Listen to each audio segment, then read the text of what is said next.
Livro de Gênesis, capítulos 41 e 42. 2 anos inteiros se passaram e o faraó sonhou que estava em pé na margem do rio Nilo. Em seu sonho, viu 7 vacas gordas e saudáveis saírem do rio e começarem a pastar no meio dos juncos. Em seguida, viu outras 7 vacas saírem do Nilo. Eram feias e magras e pararam junto das vacas gordas à beira do rio. Então as vacas feias e magras comeram as 7 vacas gordas e saudáveis. Nessa parte do sonho, Faraó acordou. Depois voltou a dormir e teve outro sonho. Dessa vez viu 7 espigas de trigo, cheias e boas, que cresciam em um só talo. Em seguida, apareceram mais 7 espigas, mas elas eram murchas e ressequidas pelo vento do leste. Então as espigas miúdas engoliram as 7 espigas cheias e bem formadas. O faraó acordou novamente e percebeu que era um sonho.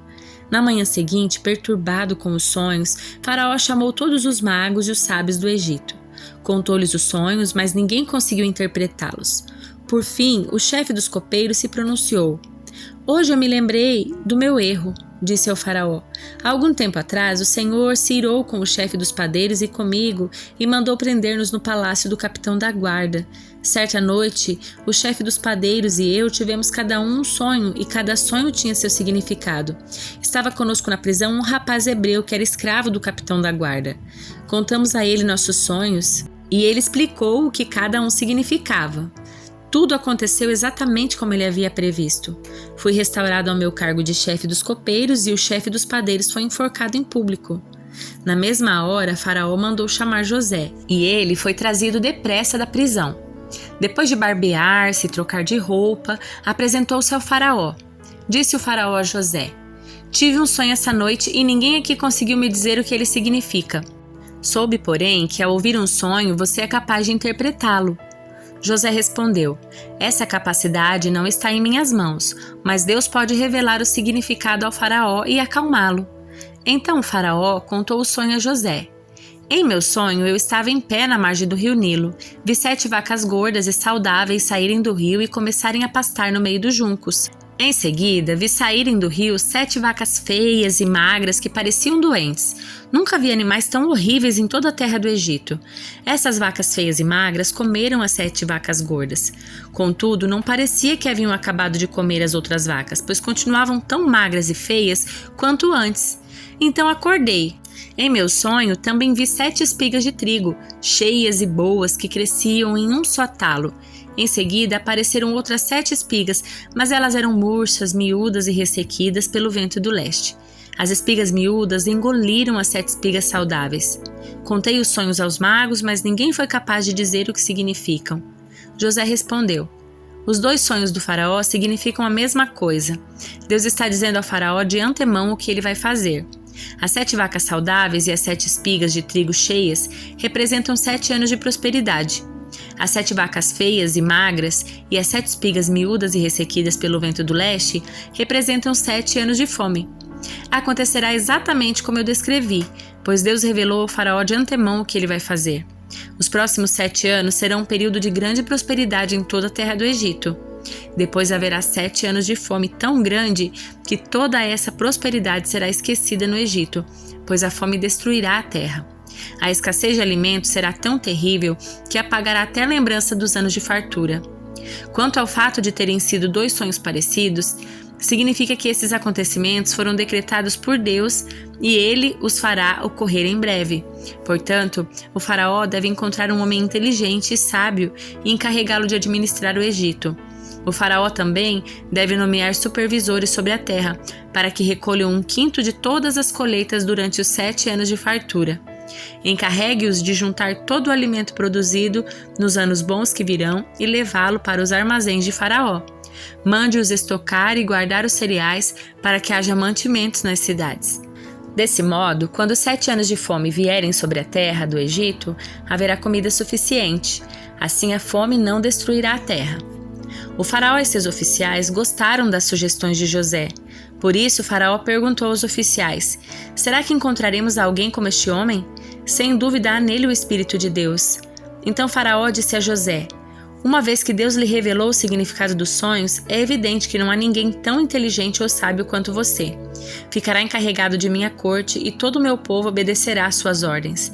Apenas eu, que ocupo o trono, terei uma posição superior à sua. Faraó acrescentou: eu o coloco oficialmente no comando de toda a terra do Egito. Então Faraó tirou do dedo seu anel com o selo real e o pôs no dedo de José. Mandou vesti-lo com roupas de linho fino e pôs uma corrente de ouro em seu pescoço. Também o fez andar na carruagem reservada para quem era o segundo no poder, e por onde José passava, gritava-se a ordem: ajoelhem-se! Assim Faraó colocou José no comando de todo o Egito e lhe disse: eu sou o Faraó, mas ninguém levantará a mão ou pé em toda a terra do Egito sem a sua permissão. Faraó deu a José um nome egípcio, Zafenate-Paneia. Também lhe deu uma mulher que se chamava Zenate. Ela era filha de Potífera, sacerdote de On. Assim, José recebeu autoridade sobre todo o Egito. Tinha 30 anos quando começou a servir na corte do faraó, o rei do Egito. Depois de sair da presença do faraó, José foi inspecionar toda a terra do Egito. Como previsto, durante 7 anos, a terra produziu fartas colheitas. Ao longo desse tempo, José juntou todas as colheitas do Egito e armazenou nas cidades os cereais produzidos nos campos ao redor. Armazenou uma quantidade imensa de cereais, como areia do mar. Por fim, parou de manter registros, pois havia demais para medir. Durante esse tempo, antes do primeiro ano de fome, José e sua mulher Zenate, filha de Potífera, sacerdote de On, tiveram 2 filhos.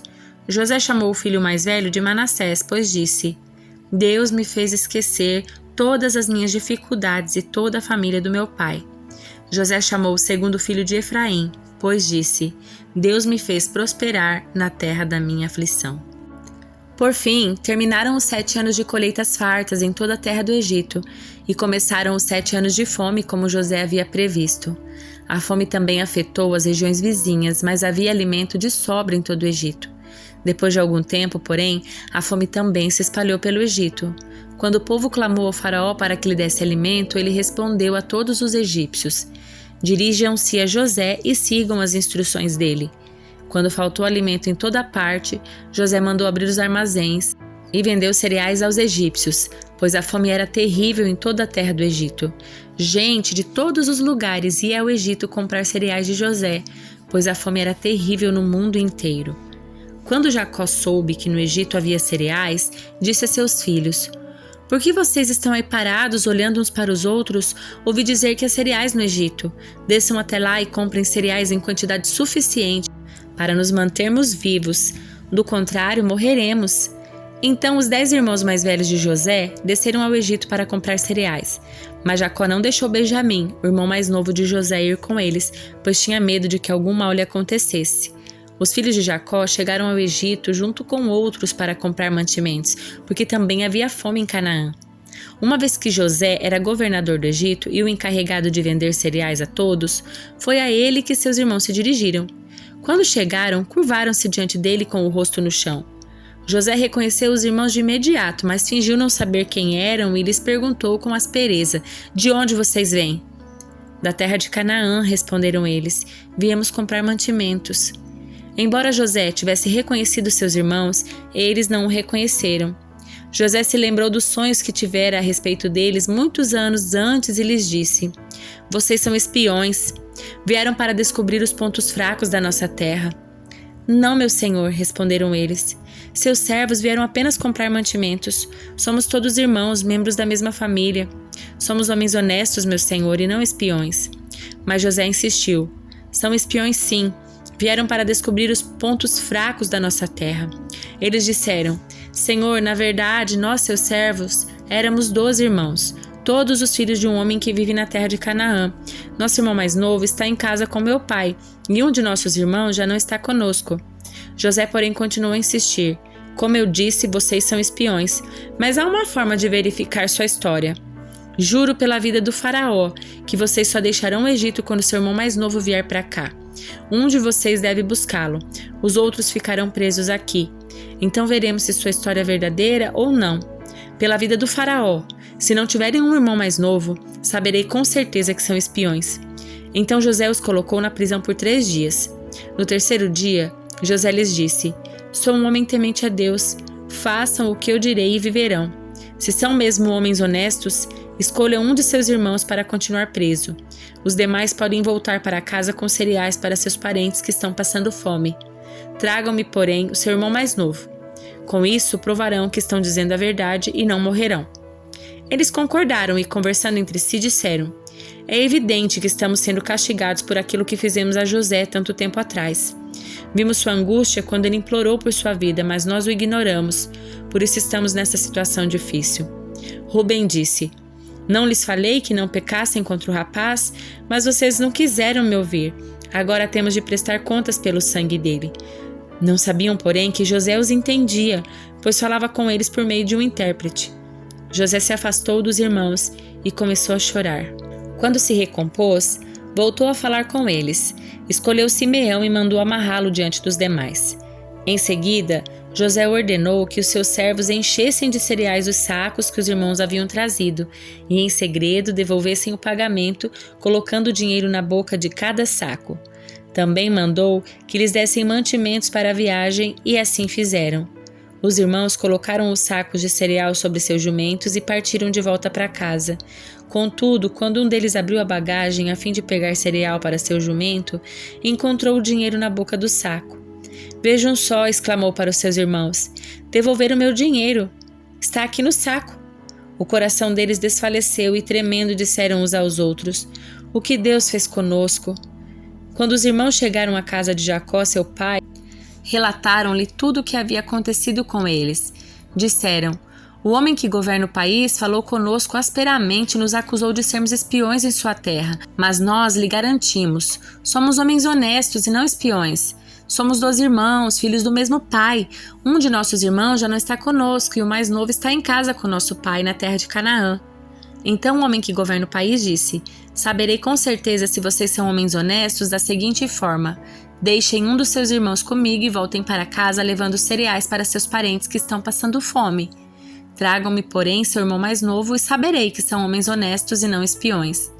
Então eu lhes devolverei seu irmão e vocês poderão negociar livremente nessa terra. Ao esvaziarem os sacos, viram que dentro de cada um havia uma bolsa com dinheiro do pagamento pelos cereais. Os irmãos e o pai ficaram apavorados quando viram as bolsas de dinheiro. Jacó disse: Vocês estão tirando meus filhos de mim. José se foi, Simeão não está aqui e agora querem levar Benjamim também? Tudo está contra mim. Então Rubem disse ao pai: Se eu não trouxer Benjamim de volta, o Senhor pode matar meus 2 filhos. Eu me responsabilizo por ele e prometo trazê-lo de volta. Jacó, porém, respondeu: Meu filho não descerá com vocês. Seu irmão José morreu e Benjamim é tudo que me resta. Se alguma coisa acontecesse com ele na viagem, vocês me mandariam velho e infeliz para a sepultura. Salmos de número 11. Ao regente do coral, Salmo de Davi. No Senhor eu me refugio. Por que então vocês me dizem: Voe para os montes como um pássaro? Os perversos preparam seus arcos e colocam as flechas nas cordas. Das sombras, eles atiram contra os que têm coração íntegro. Os alicerces ruíram. O que pode fazer o justo? O Senhor, porém, está em seu santo templo. O Senhor governa dos céus. Observa todos com atenção. Examina cada pessoa na terra. O Senhor põe à prova tanto o justo como o perverso. Ele odeia quem ama a violência. Fará chover brasas vivas e enxofre sobre os perversos e com ventos abrasadores os castigará. Pois o Senhor é justo e ama a justiça. Os íntegros verão a sua face.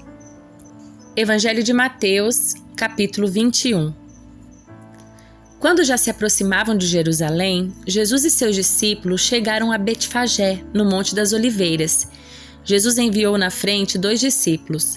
Vão àquele povoado adiante, disse ele. Assim que entrarem, verão uma jumenta amarrada com seu jumentinho ao lado. Desamarrem os animais e tragam-nos para mim. Se alguém lhes perguntar o que estão fazendo, digam apenas: o Senhor precisa deles. E de imediato a pessoa deixará que vocês os levem. Isso aconteceu para cumprir o que foi dito por meio do profeta. Digam ao povo de Sião: vejam, seu rei se aproxima. Ele é humilde e vem montado num jumento, num jumentinho, cria de jumenta. Os 2 discípulos fizeram como Jesus havia ordenado. Trouxeram a jumenta e o jumentinho, e puseram seus mantos sobre o jumentinho, e Jesus montou nele. Grande parte da multidão estendeu seus mantos ao longo do caminho diante de Jesus, e outros cortaram ramos das árvores e os espalharam pelo chão. As pessoas, tanto as que iam à frente como as que o seguiam, gritavam: Hosana, filho de Davi, bendito é o que vem em nome do Senhor, Hosana no mais alto céu. Quando Jesus entrou em Jerusalém, toda a cidade estava em grande alvoroço. Quem é este? Perguntavam. A multidão respondia: é Jesus, o profeta de Nazaré da Galileia. Então Jesus entrou no templo e começou a expulsar todos que ali estavam comprando e vendendo animais para sacrifícios. Derrubou as mesas dos cambistas e as cadeiras dos que vendiam pombas, dizendo: as Escrituras declaram: meu templo será chamado casa de oração, mas vocês os transformaram no esconderijo de ladrões. Os cegos e os coxos vieram a Jesus no templo e ele os curou. Quando os principais sacerdotes e mestres da lei viram esses milagres maravilhosos e ouviram até as crianças no templo gritar: Hosana, filho de Davi, ficaram indignados. Está ouvindo o que as crianças estão dizendo? Perguntaram a Jesus. Sim, respondeu ele. Vocês nunca leram as Escrituras?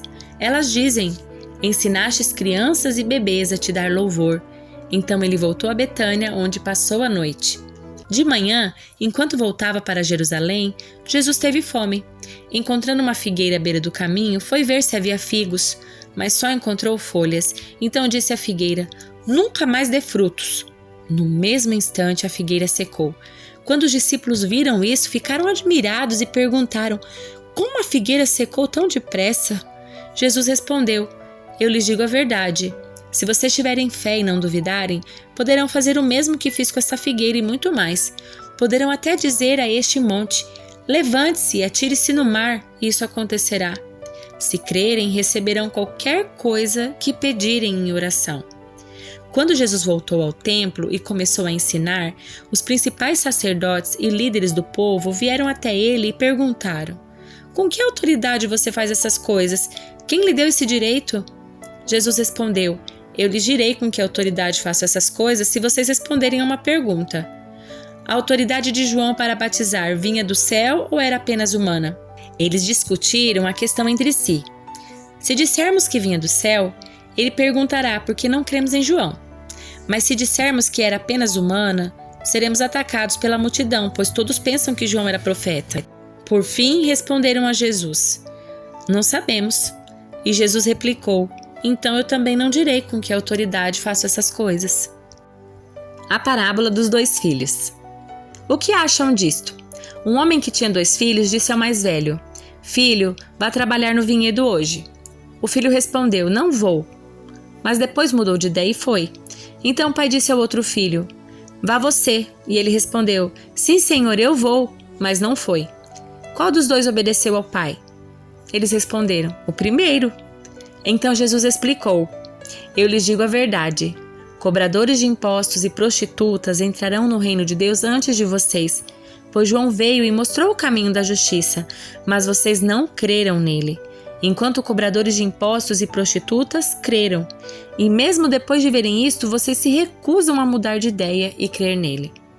Agora ouçam outra parábola. O dono de uma propriedade plantou um vinhedo, construiu uma cerca ao redor, um tanque de prensar e uma torre para o guarda. Depois arrendou o vinhedo a alguns lavradores e partiu para um lugar distante. No tempo da colheita da uva, enviou seus servos a fim de receber sua parte da colheita.